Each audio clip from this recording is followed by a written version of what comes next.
Bismillahirrahmanirrahim. Assalamualaikum warahmatullahi wabarakatuh. Selamat datang kembali anak-anakku sekalian di mata pelajaran matematika wajib kelas 11. Di dalam matematika itu ada yang namanya pembuktian. Pembuktian dalam matematika ada 3 ya. Yang pertama pembuktian langsung, yang kedua pembuktian tidak langsung atau kontradiksi, dan yang ketiga adalah induksi matematika. Dan kali ini di kelas 11 kalian akan mempelajari pembuktian matematika dengan cara induksi matematika. Induksi matematika merupakan cara yang ampuh dalam membuktikan pernyataan yang hanya menyangkut bilangan bulat. Pembuktian ini merupakan pembuktian yang bersifat abstrak karena tidak ada pemodelan yang serupa dengan induksi matematika. Akan tetapi, ada permainan yang dapat memodelkan konsep induksi matematika, yaitu efek domino. Seperti apa itu? Berikut penjelasannya.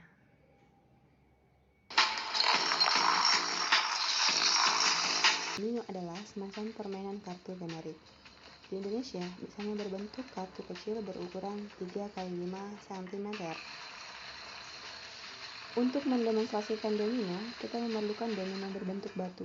Cara membuat efek domino adalah batu-batu domino disusun berjajar, kemudian batu pertama dijatuhkan mengenai batu kedua. Secara otomatis, batu kedua akan mengenai batu ketiga sampai jatuh, dan begitu seterusnya sampai batu terakhir jatuh. Efek domino merupakan bentuk visualisasi yang konkret dari induksi matematika. Pada induksi matematika, kita hanya membuktikan apakah suatu pernyataan matematika itu benar atau salah dengan membandingkan kebenaran suku pertama dengan suku berikutnya. Jika pernyataan suku pertama itu benar, suku berikutnya pun pasti akan benar-benar. Hal ini sejalan dengan efek domino.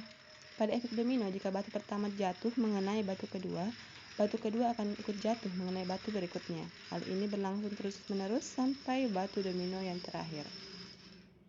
Baik, kompetensi dasar untuk materi induksi matematika. Yang pertama, untuk aspek pengetahuan, menjelaskan metode pembuktian pernyataan matematis berupa barisan, ketidaksamaan, dan keterbagian dengan induksi matematika. Jadi ada 3 yang nanti akan kita buktikan ya. Kemudian untuk aspek keterampilan, menggunakan metode pembuktian induksi matematika berupa barisan, ketidaksamaan, dan keterbagian. Ya, seperti yang saya sebut tadi, ada bentuk induksi matematika, yaitu PN. PN didefinisikan U1, itu suku pertama, kemudian tambah U2 suku kedua, tambah U3 suku ketiga, dan seterusnya hingga suku ke N, yaitu UN, sama dengan SN. Langkah-langkah dalam induksi matematika ada langkah dasar. Langkah dasar itu untuk menentukan P1-nya.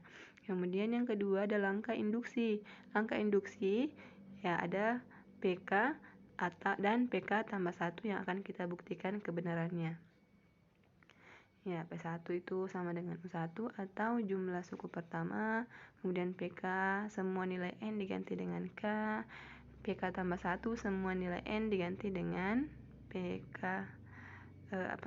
K tambah 1. Ya, dalam induksi matematika nanti kita akan buktikan 3 jenis soal. Yang pertama, kalau itu berbentuk barisan. Yang kedua, dia adalah keterbagian, dan yang ketiga ketaksamaan. Untuk pertemuan pertama ini kita akan bahas pembuktian induksi matematika pada barisan. Misalnya ini ada barisan PN 1 tambah 3 tambah 5 tambah 7 hingga dan seterusnya hingga 2N kurang 1 itu sama dengan N pangkat 2. Dengan P1 itu adalah jumlah 1 suku pertama, yaitu 1 ya, sama dengan 1 pangkat 2. Kemudian P2, jumlah 2 suku pertama, itu 1 dan 3. 1 tambah 3, 4. Jadi jumlahnya ya, sama dengan N pangkat 2. N diganti dengan 2, jadi 2 pangkat 2, 4, sama ya. Kemudian P3, jumlah 3 suku pertama, yaitu 1 tambah 3 tambah 5 tambah sama dengan 9, itu sama dengan N pangkat 2, N 3 pangkat 2 juga 9, sama, dan seterusnya. Untuk lebih jelas, berikut contohnya. Baik, kita akan masuk ke contoh bagaimana pembuktian induksi matematika pada barisan. Jadi di sini sudah ada barisan ya.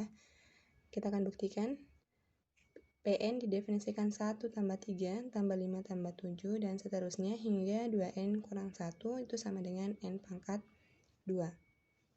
Jadi yang perlu kita ingat langkah-langkah dalam induksi matematika yang baru saja kita bahas bahwa ada dua ya. Yang pertama langkah dasar untuk P1, kemudian langkah induksi PK dan PK tambah 1. Baik, yang pertama untuk langkah dasar kita masukkan P1. P1 kita lihat, ingat bahwa P1 adalah jumlah satu suku pertama. Suku pertama adalah 1, sehingga saya tulis di sini 1 sama dengan di sini. N-nya kita ganti dengan 1, yaitu sama dengan 1 kuadrat. 1 sama dengan 1 kuadrat. Apakah benar? Ya, benar ya. Karena 1 kuadrat sama dengan 1, sehingga 1 sama dengan 1. Jadi ini benar. Jelas ya? Saya kira mudah untuk P1. Lanjut untuk langkah induksi. Kita akan membuktikan juga bahwa PK dan PK tambah 1 itu bernilai benar.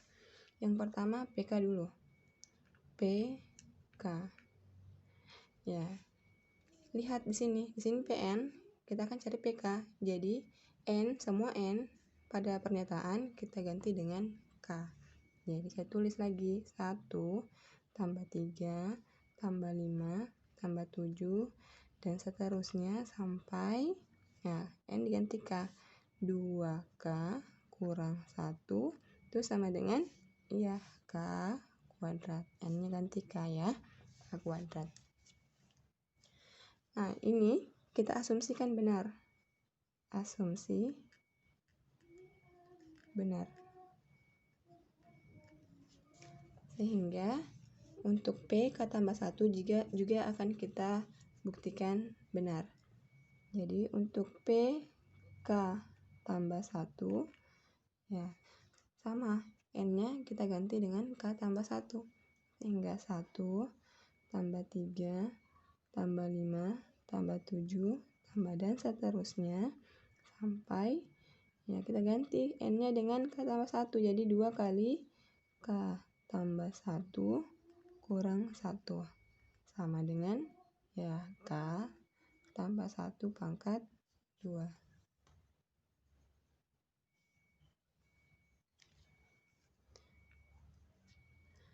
Ya, setelah itu kita sederhanakan bentuknya. Jadi 1 tambah 3 tambah 5 tambah 7 tambah dan seterusnya tambah, ini kita kali masuk ya, 2 kali K 2K, 2 kali 1 2 kurang 1 sama dengan ya ini K tambah 1 kuadrat. Ya, kita jabarkan dulu K tambah 1 kuadrat. Masih ingat K tambah 1 kuadrat itu kan sama dengan perkalian 2 kali ya. K tambah 1 kali K tambah 1. Jadi kita kalikan dulu. K kali K kuadrat. K dikali 1 itu K. 1 dikali K tambah K. 1 kali 1 1. Jadi K kuadrat K tambah K itu 2K tambah 1. Ini ya. Jadi K tambah 1 kuadrat saya ganti dengan K kuadrat tambah 2K tambah 1.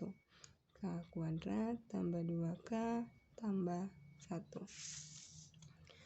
Baik, lebih sederhana lagi. 1 tambah 3 tambah 5 tambah 7 tambah dan seterusnya tambah, ini kan 2 kurang 1 bisa ya, berarti 2K tambah 1 sama dengan K kuadrat tambah 2K tambah 1. Nah, sampai tahap ini perhatikan polanya ya. 1 ke 3 itu selalu ditambah 2, 3 ke 5 pun ditambah 2, 5 ke 7 pun ditambah 2. Nah, kita akan cari nilai sebelum 2K tambah 1, artinya mundur. Sebelum 2K tambah 1 ada nilai berapa di sini? Tentu kalau mundur berarti dikurang 2. Kalau dikurang 2 berarti yang tadinya 2K tambah 1, kalau saya kurang 2 jadi berapa hasilnya? berarti 2K, 1 dikurang 2 kurang 1. Berarti 2K kurang 1. Sebelum 2K tambah 1, ada 2K dikurang 1. Ya, saya tulis 1 tambah 3 tambah 5 tambah 7 tambah dan seterusnya. Tambah, ya saya tulis seperti ini, 2K kurang 1. Baru saya tulis ini, 2K tambah 1. Jadi maksudnya itu ya, sebelum 2K tambah 1 ada nilai 2K kurang 1 sama dengan K kuadrat tambah 2K tambah 1. Nah, perhatikan, sampai tahap ini perhatikan. Dari sini ke sini itu tidak lain adalah K kuadrat. Jadi lihat, 1 sampai 2K kurang 1 itu ternyata dari sini ke sini itu sama dengan K kuadrat. Jadi saya ganti dengan K kuadrat. Tambah, ini saya keluarkan dari kurung 2K tambah 1 sama dengan K kuadrat tambah 2K tambah 1. Lihat, sama tak? Sama ya? Jadi ini dan ini tuh sama. Sehingga ini terbukti benar. Ya, jadi bahwa pernyataan 1 tambah 3 tambah 5 tambah 7 tambah dan seterusnya hingga 2n kurang 1 sama dengan n pangkat 2 itu benar.